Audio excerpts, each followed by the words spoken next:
I'm the pleasure to introduce Hanson Dai, who's going to be talking about rents and the economy. Hanson is a senior in real estate. Thank you so much.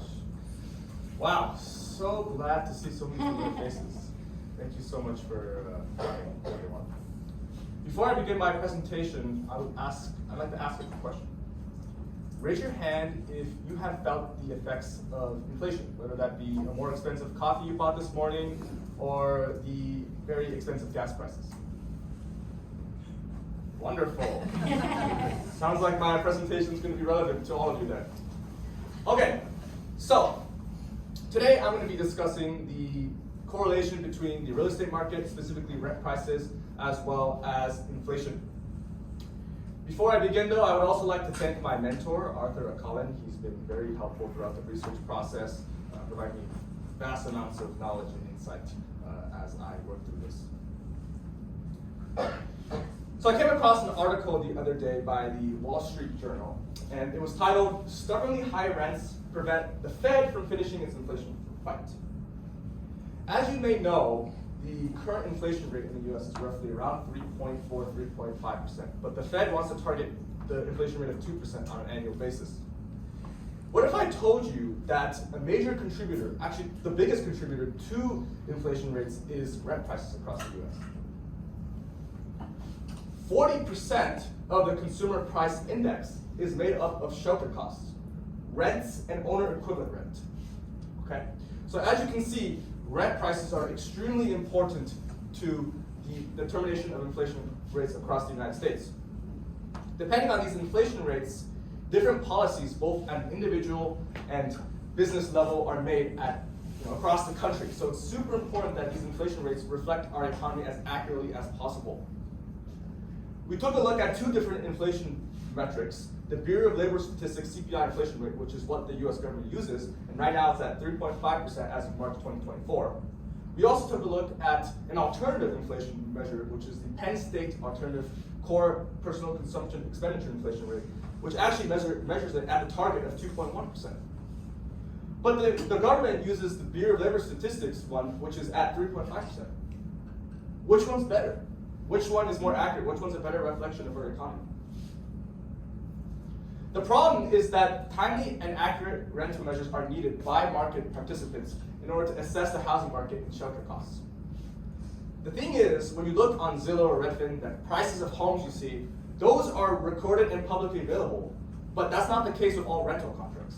The thing is, we need rental data in order to determine inflation rates, because rental data is what provides us with an accurate reflection of survival costs. People rent homes in order to survive. People don't buy homes to survive. Sometimes people buy homes for investment purposes. Okay. So rent measures based on survey data are key to the CPI, therefore critical in order to determine inflation rates across the country.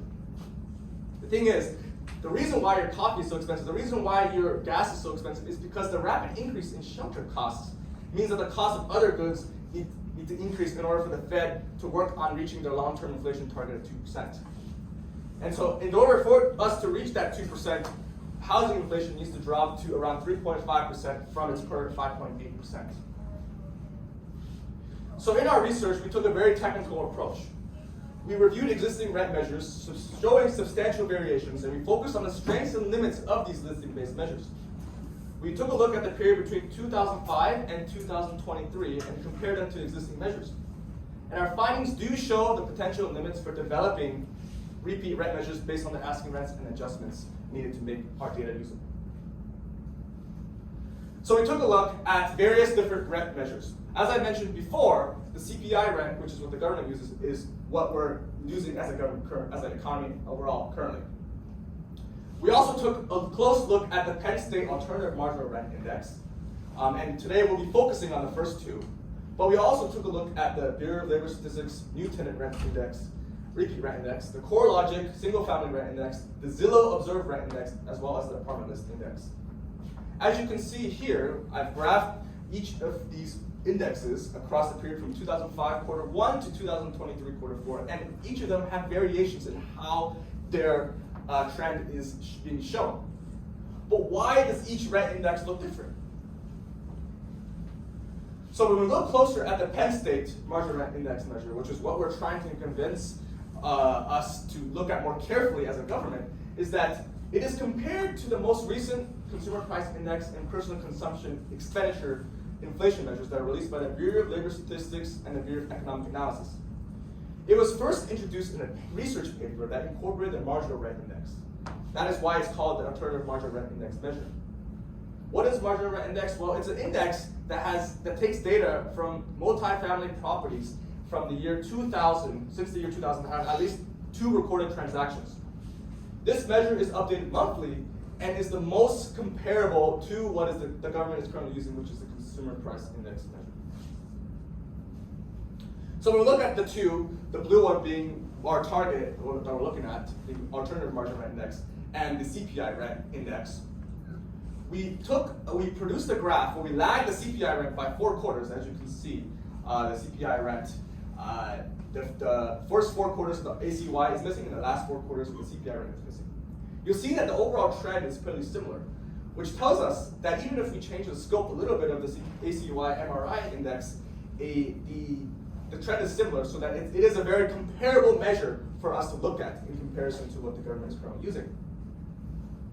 When we take a look at the correlation between the two, when we have the original, just regular quarter 1, 2025 to quarter 4, 2023, between the two indexes, the correlation is at a moderate correlation of 0.29, but when we have the lag, it has a strong correlation of 0.669. So again, telling us that the scope, even if we change it slightly, it still shows us a very strong correlation between the two, which is why the ACY MRI rent index is something that we should definitely investigate. Why it's 2.1% instead of 3.6 or 3.5%.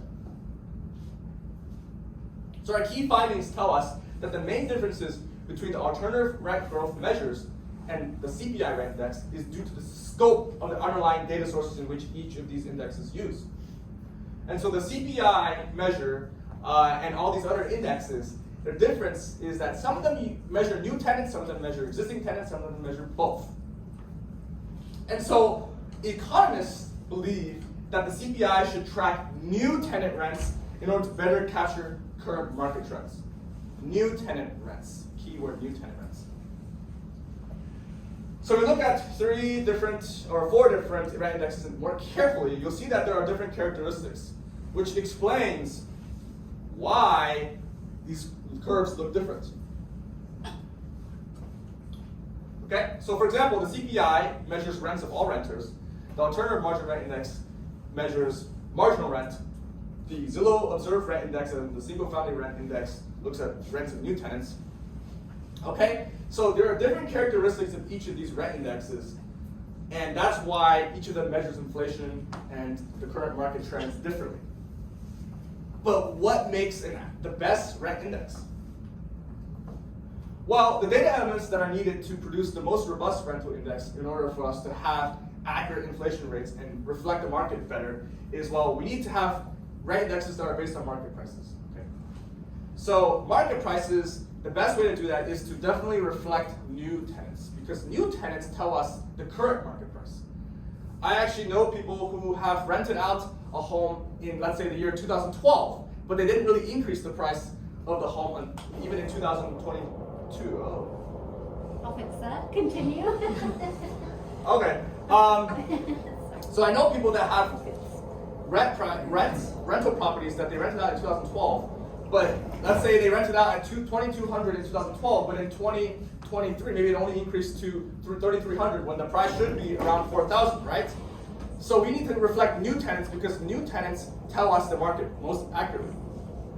And so those that don't reflect new tenants, we need to make sure that there's both new and existing leases reflected. We also need to make sure that rental data is updated monthly, because when we update the rental data monthly, we have a more accurate representation of what's currently going on. A lot of rent indexes only update, actually the government, what we use, the BOS index, we only update it every 6 months, which is not an accurate reflection of what's going on in the current economy. So what is the most accurate way to accomplish these targets? Well, just do the same thing we've been doing with house prices, right? We just need to have a rental repository with national coverage recording every rental transaction, just like what we have for home purchasing. purchases at a local level. All right, that's all I have for you all today. So let's all fight inflation together.